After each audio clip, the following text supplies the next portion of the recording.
তো hello everyone, video শুরুতে কোনো ইন্ট্রো ফিন্ট্রো হলো না। তার কারণটা হচ্ছে যে বস, আমার কিছু ব্যক্তিগত মতামত আছে, যেটা আমি তোমাদের সঙ্গে শেয়ার করতে চাই।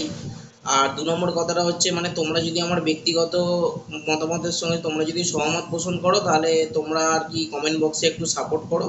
আর আমি জানি না বস যে এই ভিডিওটা বানানোর পর আমার কি হবে না হবে, বা আমার চ্যানেলের কোনো ক্ষতি হবে কিনা সেটাও আমি জানি না। আমার যেইটুকুনি মনে হয়েছে বস, আমি সেইটুকুনি তোমাদের সঙ্গে শেয়ার করলাম। দেখো, আমাদের দেশ স্বাধীন হলো, সেবার ৭৭তম বলতে পারো, ৭৮তম বলতে পারো, তোমরা যাই বলো না কেন, আমাদের দেশ স্বাধীন হয়েছে, বাট আমরা কিন্তু এখনো স্বাধীনতা পাইনি। তো কিছুদিন আগে যে ঘটনাটা ঘটে গেছে, আমি আর সেটা বলতে চাইছি না, খুবই বাজে একটা ঘটনা ঘটে গেছে, যেটা আর কি গোটা দেশ জানে। তাই আমি আর নতুন করে বলে আর আমাদের সময় নষ্ট করব না। সেটার জন্য যেমন আমরা বিচার চাইছি, সেরকমই আমরা বিচার চাইবো। যে ঘটনাটা ঘটেছে, সেই ঘটনাটা তো খুবই খারাপ, একটা ঘটনা ঘটেছে। আমরা তো যেরকম বিচার চাইছি, সেই রকম তো বিচার চেয়েই যাব। কিন্তু একটা কথা তোমাদের বলতে পারি যে 1947 সালের 14ই আগস্টের রাত্রিটা কেমন হয়েছিল সেটা সত্যিই জানি না। কিন্তু 2024 সালে দাঁড়িয়ে থেকে 14ই আগস্ট রাত্রির বেলাটা কি হয়েছে সেটা একদম সত্যি মনে রেখে দেওয়ার মতন, এটা কখনোই ভোলা যায় না। আর সব থেকে বড় কথা হচ্ছে, সোশ্যাল মিডিয়াতে যে বিভিন্ন ধরনের যেরকম অডিও বলো, ভিডিও ক্লিপ বলো, বা চ্যাট বলো, যেসব দেখে আর কি ভাইরাল হচ্ছে, যেটা আমি তুমি আমরা যে সবাই দেখতে পাচ্ছি, মানে এইগুলো দেখে সত্যি একটা খুবই চাইছি যে একটা সত্যি দোষীরা যাতে ধরা পড়ুক, দোষীদের যেন শাস্তি হয়, সেটাই দাবি করছি। যে জিনিসগুলো চারিপাশে ঘটছে, ধরো আজকে রাখির দিন আমি ভিডিওটা করছি, তোমরা কালকে দেখতে পাবে এই ভিডিওটা। এই যে আজকে কোনো না কোনো দিদির থেকে, বোনের থেকে তো রাখিগুলো তোমরা পড়বে, তা তোমরা পড়ার পর কি করবে, সেই রাত্রিবেলা সেই দিদি বোনেদের ওপর গিয়ে তোমরা গিয়ে এইরকম যে ধর্ষণের মতন বা রেপের মতন যে কাজগুলো হয়, দিয়ে তাকে আর কি কিছু বলার নেই আর কি, এইসব জিনিসগুলো করবে। তাহলে ভাই তুমি রাখিটা কেন করতে গেলে? এই রাখিটাই বন্ধ করে দেওয়া হোক। এই আজকেই সকালবেলা দেখো যে চারিদিক থেকে যে বিভিন্ন ফাউন্ডেশনের তরফ থেকে যে রাখি উৎসব পালন করা হয়, এই রাখি উৎসব আমাদের এই দিকটায় সেরকম ভাবে পালন হচ্ছে না। এবার তোমাদের ওই দিকটায় হচ্ছে কি হচ্ছে না সেটা আমি জানি না। কেন করবে বলো তো? যে দিদি বোনেদের মানে আজকে সমাজের কোনো তাদের রেসপেক্ট নেই। আমারও নিজের ঘরে দিদি আছে, আমি সেইখান থেকেই বললাম যে কোনো রেসপেক্ট নেই, বা অন্য কারো দিদি বোন থাকতেই পারে, তাদের কোনো রেসপেক্ট নেই। তাহলে ভাই রাখি উৎসব করে লাভটা কি হচ্ছে, তাই না?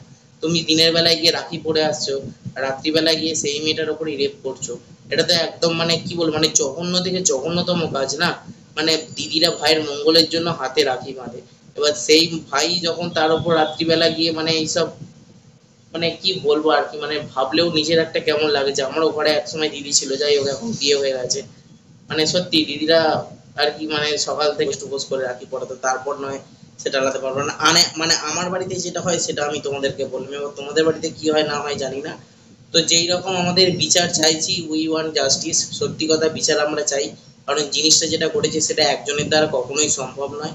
আর ডাক্তার দাদা বলো, দিদি বলো, স্যার বলো, আমি সবাইকে হাত জোর করছি, এই যে আপনারা যে মাঝে সাঝে কর্মবিরতি ডাকছেন, এটার জন্য আমাদের মতন মানুষদের তো আপনাদের কাছেই দেখাতে যাব না, আমরা তো আপনাদের উপরেই নির্ভর।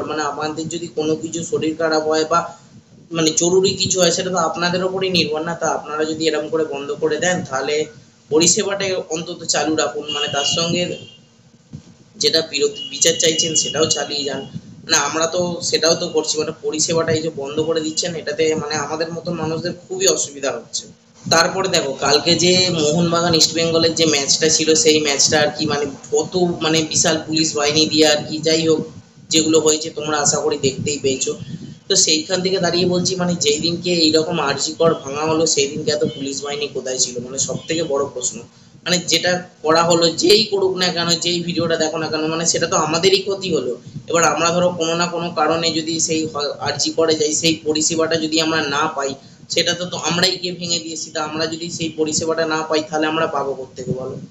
তো এইগুলো যদি তোমাদের মতন একটু ছোট ছোট জিনিসগুলো যদি না বোঝো, তাহলে শুধু শুধু ভাঙচুর করে লাভটা কি হলো?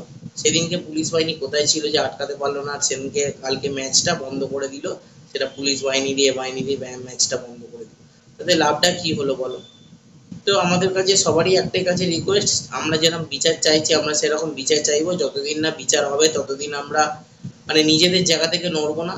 তাতে যদি রাতের পর রাত জাগতে হয়, সেটাও আমরা জাগতে রাজি আছি। তো এইটুকুই বলার ছিল guys. We want justice, we want justice.